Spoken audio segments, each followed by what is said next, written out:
Қайырлы кеш. Бүгін қазақ киносының мәселесі жайында студиямызға Қарағандыдағы, облыстағы, аймағымыздағы белгілі режиссер, республикадағы белгілі режиссер, кинорежиссер, телережиссер Қаршыға Еген келді. Қош келдіңіз. Жақсы, рахмет. Көтеріп, таныстырып жатқаныңызға рахмет. Енді дегенмен сол телевидение режиссері деп өзім санаймын. Сөз жүргенде. Рахмет. Параллельді ғой кинорежиссер. Себебі Қаршыға мырза бірнеше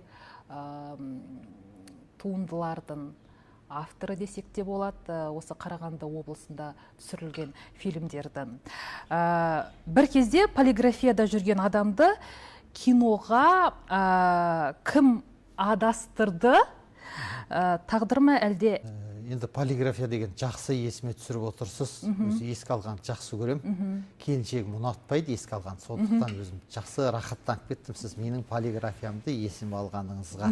Өйткені ешкім есіне түсіре қоймайды, бірақ енді ешкімге маңызды емес үйдің ішінде. Бірақ өзім сол полиграфияны жақсы көрем, ыстық көрем. Өйткені мектептен кейінгі, мектеп бітіріп, ең бірінші Алматыға барғаннан кейінгі бір адам құсап, өзімнің қалауыммен оқыған оқуым сол полиграфия болды. Өйткені сол біз мектеп бітіріп барған жылы не деуші еді, аумалы төкпелі, ала дорба сүйреген заман болды ғой. Сол кезде полиграфияға өзімнің қалауыммен солай түсіп бір жыл оқып шыққан болатынмын. Сол полиграфияда оқып жүрген кезде Кенжебек Башаров деген групп баласым оқылды. Ол Кенжебек Башаров қазір республикаға танымал үлкен актер, үлкен сериалдарда, үлкен жобаларда ойнап жүр. Сол Кенжебек Башаровпен бір партада, бір аудиторияда сабақ алдық.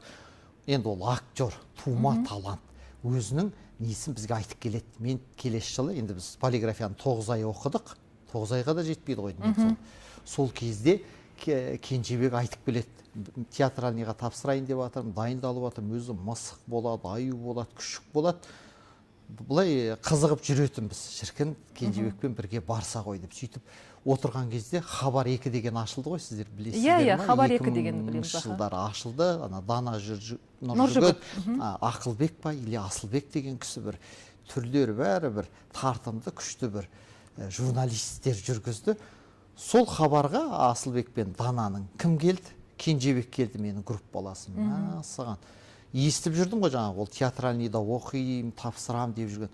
Содан алып үшіп ертеңінде, былайша айтқан кезде, Кенжебек сол жердің ректор сияқты болып елестеді маған. Мен барсам болды, өзі адамдар алдағаны мен армандар алдамайды дейді ғой. Сондай бір арманмен бардым таңертең тұрып. Барсам Кенжебек отыр екен, уже бірінші курсты бітірейін деп қалған екен. Содан о кезде жаңағы училищені бітіріп жұмыс істеп жүрген ғой полиграфияда. Содан барып Кенжебекке тапсыр түс, бізбен актер боласың, не боласың деп сөйтіп күліп, сол менің ең бірінші қадамым Кенжебек Башаров деген групп баласым. Енді оны мақтан тұтам. Киноға келгенде режиссер боламын деп келдіңіз ба сіз? Жоқ, мен актер болам деп бардым. Аудиторияда бір 50-60 бала кірдік аудиторияның ішіне. Өз қалауым, енді өз қалауым деп отқаным, менің қалауымсыз сол 98 жылдары әпкенің, ағаның сүйреуімен сушеді ғой. Ана жерде ана таныс бар, политехта анау бар, агуде анау бар деген сияқты. Сөйтіп әр жерге тыққылаған мен жаңа. Машфаққа салды, филфаққа салды, экологияға, бұдан сондай мамандықтардың бәрі, бірақ ешқайсысына түсет алмадым, түскім де келмеді. Сосын тартпады. Сөйтіп ілік алмай жүрген кезде жаңағы аудиторияның ішіне кірдім. Кенжебектің айту бойынша сөйтіп тапсырайын деп аудиторияның ішіне кірсем, ішінде жаңағы Қайрат Әділгерей, Берік Айтжанов, енді тұлғалар. Одан да басқа қазіргі актерлар барлық тапсырайын деп отыр екен. Бірақ енді аналар жұлдыз сол кездің өзінде сол әркім біркім белсенділік ат салысып шығарып жатыр жаңағындай. Неге? Сахнаға шығарып, бәрінің қойылымдарын этюд көрсетіп жатыр. Сол бағанағы кім айтқандай аю болады, қоян болады, тапсырма береді. Қайрат Әділгерей шықты. Ана жерде еңлік кебекте жантықты ойнады, ананы көрдім да, мен уже шегіне бастадым. Мен дарын. Иә, дарын. Сосын өзіңнің түріңді көріп тұрғаннан кейін адам айнаға қараған кезде өзі белгілі ғой. Екінші, Берік Айтжановтар шыққан кезде қой дедім, бұл менің кабинетім емес дедім. Адасып жүрмін. Өйткені мен сияқтыларда да бар екен, ішінде ойнай алмайтын. Өзімді де көрдім ана жерде ойнай алмай қысылып тұрған. Өйткені бірақ әр жақта бар, бірақ бәрі қысылу бар. Содан жайлап есікті жауып шығып кетіп келе жатсам, кино және телевидение режиссері деген есік тұр екен. Сол есікті барып аштым, ішінде бір аға мен тәте отыр екен. Сосын кір, бізде режиссер болады, мынау. Сосын кірдім, сосын айтты, қандай өзің талантың бар деп. Білмеймін, қандай, енді осы неге түскім келеді деді. Режиссер деген білесің бе деді. Енді кинолар түсіреді ғой дедік. Сосын айтты, қандай режиссерлар танисың деді. Енді кішкене сасқалақтап қалдым. Сосын қандай соңғы кино көрдің деді. Сосын айттым, мен құлагер киносын көрдім деді. Актер кім, режиссер, ештеңесін білмеймін дедім. Кімдікі поэма деді. Ілияс Жансүгіровтің поэмасы дедім. Жарайды, жақсы деді. Содан жаңа үлкен кісі, көзгелдірікті ер адам, қасындағы әйел адамға айтты, мына баланы оқуға қабылда деді. Да шығып кетті. Сосын ана кісі кеткеннен кейін жаңағы апайға барып, апай мына кісі неге қабылдады десем, бұл кісі кім баласы екен білмейді. Сөйтсем, кімнің баласы екен? Ілияс Жансүгіровтің баласы екен. Атақты өзіміздің ақын үш бәйтерек Ілияс Жансүгіров. Сол кісінің баласы. Мен енді әкесінің поэмасын айтқанға мүмкін жібіген болар, мүмкін риза болған болар. Содан оқуға түсе аламын ба деп едім, енді шығарма жазасың, үйтесің, бүйтесің, мынаны оқисың, әдебиетті оқисың деп сөйтіп, содан келдім. Бұның осының бастауы жаңағы сіз айтқан полиграфия болатын. Қағаз, ол да қағаз ғой? Ол да қағаз. Сіз сценарийді өзіңіз жазасыз. Диалогты өмірде ешкім бұлай сөйлемейді ғой деген бір ой келеді ма? Ондай ойлар келеді ғой. Себебі өйткені фильмдерде көбіне жасандылықты кездестіреміз, диалогтар арасында, шынайы өмірде басқаша. Енді сіз жаңа алдында таныстырып жатқанда өзім кішкене басқаша сезімде болып қалдым, жаңағындай режиссер деп, не деп. Енді мен өзімді әлі бір жақсы бір халықтың арасында көрінетіндей бір дүние жасадым деп әлі есептемеймін. Өйткені оған мүмкін әлі де менің тәжірибем жетпей жатыр, әлі де білімім жетпей жатыр, әлі де деңгейім, әлі де қасымдағы адамдарым жетпей жатқаннан болар. Енді оның сылтауға, өтірікшіге сылтау көп дейді ғой, сол сияқты. Бірақ енді бір ойым жаңағы полиграфия сияқты, жеткенім сияқты тағы да бір сондай талпынысқа мүмкін жетермін деген ойдамын. Ал енді актерлардың шынайылығы, енді менің жұмыстарыма қатысты айтсаңыз, ол енді өріп жүр, толып жүр. Ал енді басқа да, енді ол әрқилы ғой, енді оған сәтіне байланысты, кейде қабылдауына байланысты. Блогер келінді түсіргеннен кейін үйдегі келіндердің сәлемдесуі өзгерді ма? Ондай қатты әсер ете қойған жоқ. Білмеймін, енді оған сіз айтқаннан кейін ғана өзімді солай сезініп отырмын, бірақ өзімде аса енді табиғатымда ондай бір деңе жасап қойдым деген үлкен ой неде жүрмегеннен кейін, өзім сондай бір биіктің үстінде жүрмегеннен кейін ондай сезім жоқ. Бір сұхбатыңызда талант көп деп айттыңыз. Сонда олар киноға түсе алмай жүр ме деп ойлайсыз ба? Әлде оларды біреу байқамай жүр? Таланттар көп Қарағандыда деп айтқан шығармын. Енді көп қой, адамның бәрі талант. Кез келген адамды, ол актерді мынау ойнай алмайды деген режиссер, ол енді дұрыс режиссер емес. Өйткені ол тәжірибеде де сабағымызда бар. Өйткені менің фильмімді мен түсіре алмаған, мен шығара алмаған образды жаңағы кейіпкерге айтқан басқа бір режиссерлар түсірген кезде ана кісі мүлдем басқаша, өзім танымай қалғам. Сондықтан ол актердан ешқандай кінә іздеуге болмайды. Мен сіздің фильмдеріңізді көрген кезде көбіне біздегі облыстағы, аймақтағы, телеарнадағы тұлғалар түсіп жатады, иә. Сырттан нағыз деген актерларды шақырғыңыз келмей ме негізі, әлде ол барлығы қаражатқа көбіне тіркеле ме? Енді ол енді ең не адамның сөзі ғой, сылтау таппаған, сылтау көп адамның сөзі, қаржы жоқ, содан кейін ешкім шақырамай жатыр ма, әйтпесе жаңағы Қайрат Әділгерейді ойнатуға болушы еді деген сияқты, ол одан емес, жасауға болады өзіміздің актерлармен де. Біздің Сәкен театрындағы кез келген актерді шетінен аласыз да түсіре бересіз. Барлығы ойна дегеніңізді ойнайды, жаса дегеніңізді жасайды. Тек қана бұл жердегі кемшілік актерлардан емес, біреуді әкелсем егер жақсы ойнатам дегеннен емес. Не керек? Енді сіздің жұмыс істеуіңіз үшін де сізге команда керек, штат керек. Сол менде ақсап тұрған. Шыны керек, сол саланың мамандары керек. Былайша айтқанда сіз құрылыс жүргізетін болсаңыз, кәдімгідей шпаклевка жағалатын, немен еді жаңағы, ненің үруіне шығара алатын сондай адамдармен істейсіз ғой. Ал егер сіз бауырыңызды әкеп анда қоясыз, сіңіліңізді әкеп неге қойсаңыз, осы стройкаңыз не болады? Енді менің қазіргі жұмысым да сондай кемшіліктері сол. Таныспен, жаңағы, Айнұр сіз келесаңызшы, Диана сіз жарықты ұстай тұрыңызшы деген содан ақсап жатқан жұмыстар ғой. Ал актердан ешқандай кемшілік іздеуге болмайды.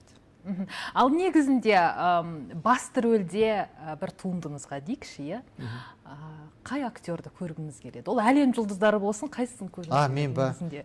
Ойым жаңағы ең бірінші өзімнің көргенім, өзімнің бірге оқыған Берік Айтжановты бір рөлді ойнатса деймін. Енді ол да мені ұмыта қойған жақсылар, былай енді көз таныспыз ғой. Егер жаңағыдай мүмкіндік алып шақырса деген ондай арманы бар. Жақсы, қазақ киносының мәселесіне тоқталсақ, қазақ киносының ең үлкен мәселесі не деп ойлайсыз? Қаржы ма, сценарий ме ол, әлде көрермен талғам ма деп ойлайсыз ба? Енді қазіргі сұраныстағы дүниелердің біразы қолға алынып жатыр, шығып жатыр. Мысалы, сіз кинотеатрға барып қандай тақырыпта көргіңіз келеді, барасыз, көресіз. Енді оның деңгейі ол енді біздің дамуымызға байланысты ғой. Біздің жастардың оқуына байланысты. Ол енді Қазақстандағы ғана оқып, осы жерде ғана шектеліп қалмай, жаңағындай үлкен жерлерден, үлкен кино индустриясы дамыған мемлекеттерден барып үйреніп келіп, оқып, сондай немен алға жылжитын дүние ғой бұл. Бір жерде отырып қана емес. Енді қазір алға басу бар. Енді оны бұлай да көріп жүрсіз. Сондықтан өте жақсы деңгейде, шіркін сол деңгейлердің ішіне ілігіп жатсақ, осы Қарағандыда жүріп деген кейде армандап қоямыз. Қазіргі қазақ фильмдері қоғамдағы шынайы мәселелерді жеткізе алып жүр деп ойлайсыз ба? Жеткізіп жүр, айтып жүр, шындықты да айтып жүр, бірақ уже көзімізде, құлағымызды үйреніп алды, біздің шындыққа да үйреніп алды. Бұрын шындық айтқан кезде елең ете қап, солай, селқостанып жүре береміз, ол шындықта, қазіргі мәселеде барлық айтылып жүр. Сапасы да артты ғой. Сапасы да артығымен айтып жүр, әсірелеп те айтып жүр, бұлай да айтып жүр, оған ешқандай не жоқ. Мемлекеттік тапсырыс шығармашылыққа әсер етеді? Мемлекеттің, енді ондай өзім үлкен мемлекеттік тапсырыс алып көрген жоқпын, бірақ ол жай қарапайым тапсырыс алғанның өзінде де біреудің біреудің бір шағын фильмін, өмір баянын түсіріп бергеннің өзінде де әсер етіп атады. Өйткені ана кісіні көрсетпе, ана кісінің сөздерін алып таста, ана кісіні маған етпе дегеннің өзі әсер етеді. Ал енді мемлекет дегенде ол, егер мемлекеттің тура тапсырысы болса, ол жерде күзейді, кеседі, қырқады, ол өте әсер етеді ғой. Қазақ киносында қандай тақырыптар жеткілікті деңгейде ашылмай жүр деп ойлайсыз? Жетіспей тұрғаны? Енді тарихи туындылар көп болса, енді бізде тарихи туындылар түсіру өте қиын, күрделі ғой. Сондықтан тек қана мемлекеттің қолдауымен болмаса, бұлай жеке кәсіпкерлер, жеке кино студиялар айналыса алмайды. Шіркін солар қолға алынып жатса, тарихи дегеніміз әр анау жаңағындай шапқыншылық жоңғарға кетпей-ақ, берідегі мысалы 60-шы жылдағы, 40-шы жылдағы біздің тарихты көріп отырса балалар, ол болмаса да жаңағы 90-шы жылғы жарықтың өшіп қалғанын көріп, полды отқа жағып атқанын көріп атса да, сондай дүниелер болса деген ой. Енді оларда жоқ емес, бар, бірақ дегенмен. Енді ол сәл болса да кішкене ол көп нені мүмкіндікті қажет етеді ғой. Қазақ киносы коммерцияға жұмыс істейді ме, әлде өнерге жұмыс істейді деп ойлайсыз ба? Қазіргі енді бір ішіне бір қазаның ішіне қайнап кірісіп жатпағаннан кейін мынандай деп айту қиын, бірақ сол негізі коммерциялық дүниемен қазір көп шығып жатыр ғой, сол ғой енді. Бір жағынан ол сол талап солай ғой, бізде енді коммерциялық болмаса ол да дұрыс. Сіздің бізде енді жаңағындай қазақ фильм дейді, тапсырыстар түсіріледі, ол сол тапсырыс берген адамдар көреді, болды, қабылданып сонымен кетеді. Енді коммерциялық дегеніңіз ол қайтуы керек. Ол өте дұрыс нәрсе. Ол қолдаймын, солай болуы да керек. Қазақ фильмде солай болу керек. Берген ақшаны жаңағы түсірілді ма қайтарып берсе, солай болу керек қой. Бізде ондай болмай жатқаннан кейін кейбір жерлерде ақсап жататын содан. Қазақ киносы халықаралық деңгейді неге бағындыра алмай отыр деп ойлайсыз? Оның жобасын бағанадан айтып кеткен сияқтымыз, сол бізге сол режиссерлар, кәдімгі кәсіби режиссерлар жетіспей ма, әлде ол режиссерларды, таланттарды көргісі келмей ма? Режиссерлар көп емес қой бізде. Барларын көріп те жатыр, шығарып та жатыр. Бар. Дегенмен сол жағын дамытса, кәсібилік жағын дамытса, оқытса, әлі көп қой, енді оқып бітіріп атқандар. Сол арқылы ғана жақсы болады ғой, тек қана. Оқыту арқылы, оның білімін шыңдау арқылы. Сол бұлақтың көріп, көзін ашып жіберу керек, сол ғой. Оның да алдына тұсау болмай, балта болмай. Егер бүгін қазақ киносының бір мәселесін бірден шешуге мүмкіндік берілсе, нені таңдар едіңіз? Қалай жүргізу керек екені ме? Егер сізге бір менеджмент тұрғысынан ба мүмкіндік берілсе. Енді мен қазір дегенмен телефоныңыз бар, интернетіңіз бар, бәрі қолжетімді дейміз ғой. Дегенмен бізде фильмдердің көбісі Астанада, Алматыда, оңтүстікте түсіріледі. Ол бір жағынан қолайлы, ауа райы бар, ұзақ жылы, сосын жұлдыздарыңыз бар, жаңа түсетін таланттарыңыз, соның бәрі сол жақтарларда шоғырланған.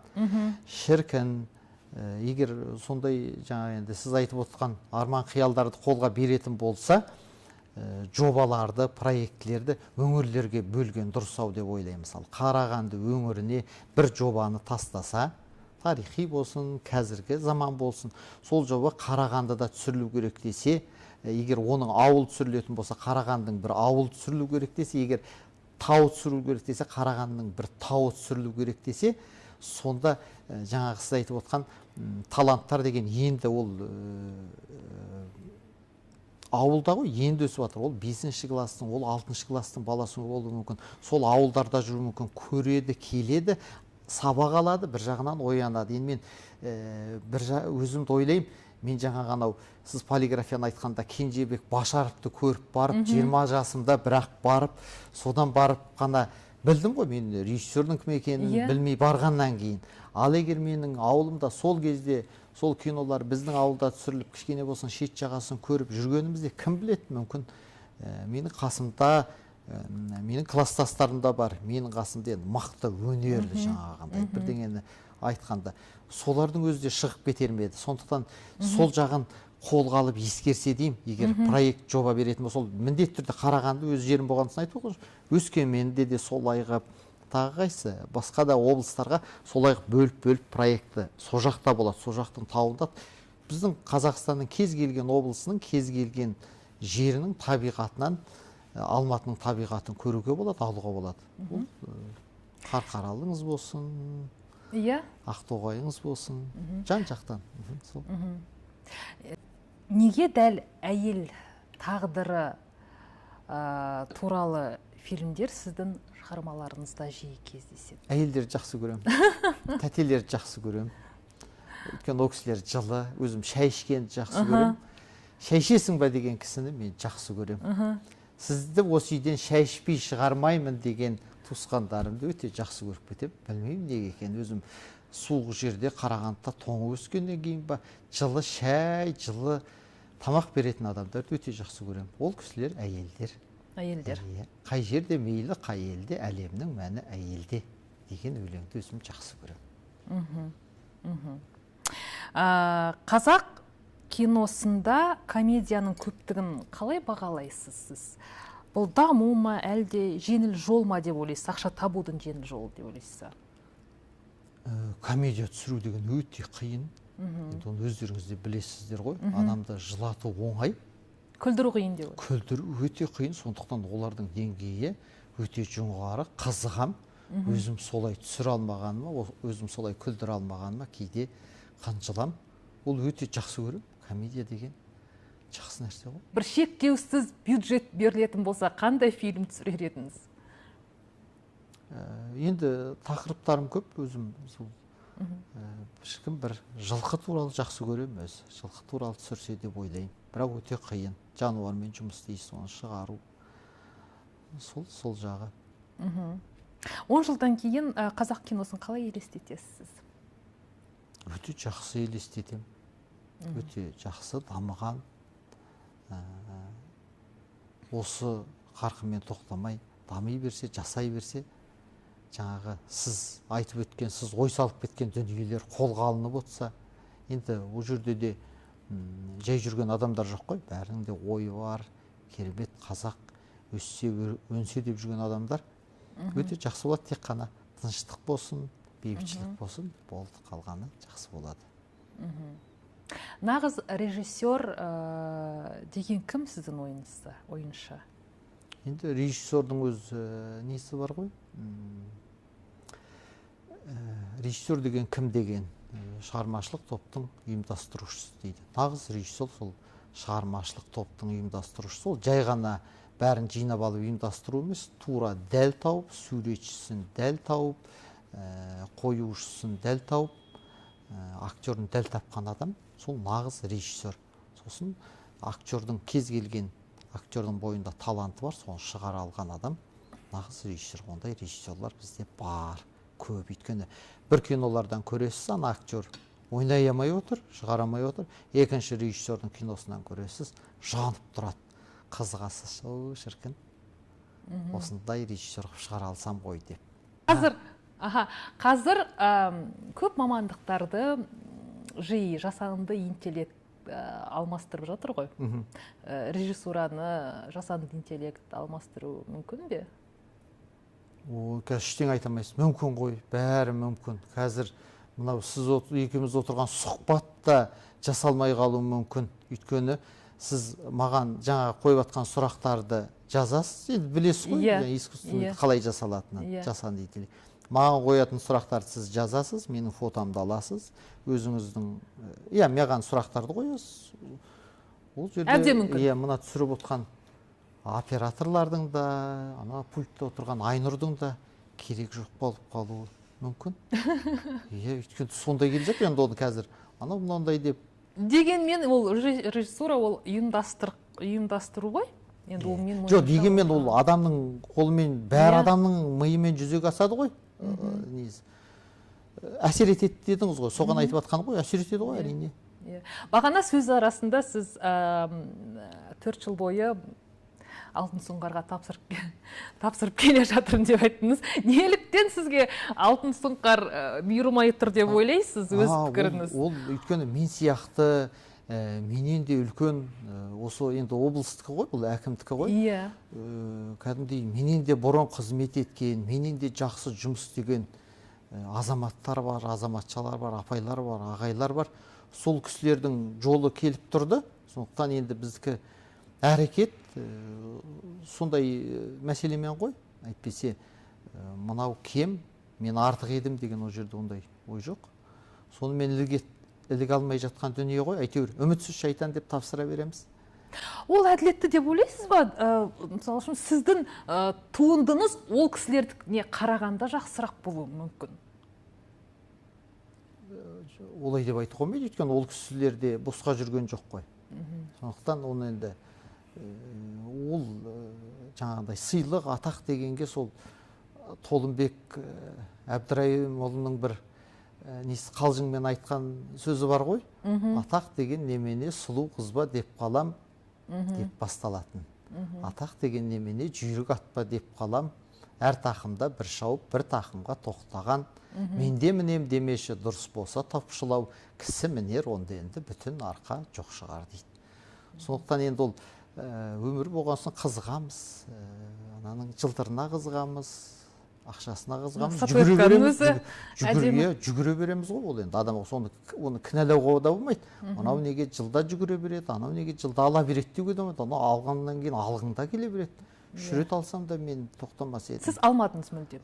Мүлдем алған жоқсыз? Алмадым, енді алам, Алла қаласа. Биыл алмасам, келесі жыл алам. Бұйырса аласыз деп тілер. Тірі болсаңыз аласыз, сондықтан тірі болайық. Енді алтын туралы бастағаннан кейін өзімнің өлеңді жақсы көрем. Руслан Нұрбай ағам бар, білесіз ғой. Сол кісінің өлеңі бар ғой. Сүйінші дабыл қағылды, ауылынан Қасымның алтын адам табылды деп басталады да соңында айтады ғой. Алтын дейсің ол да адам, марқұм дейсің ол да адам, бәрінен де қымбатсың, ей туған жер сен маған деп.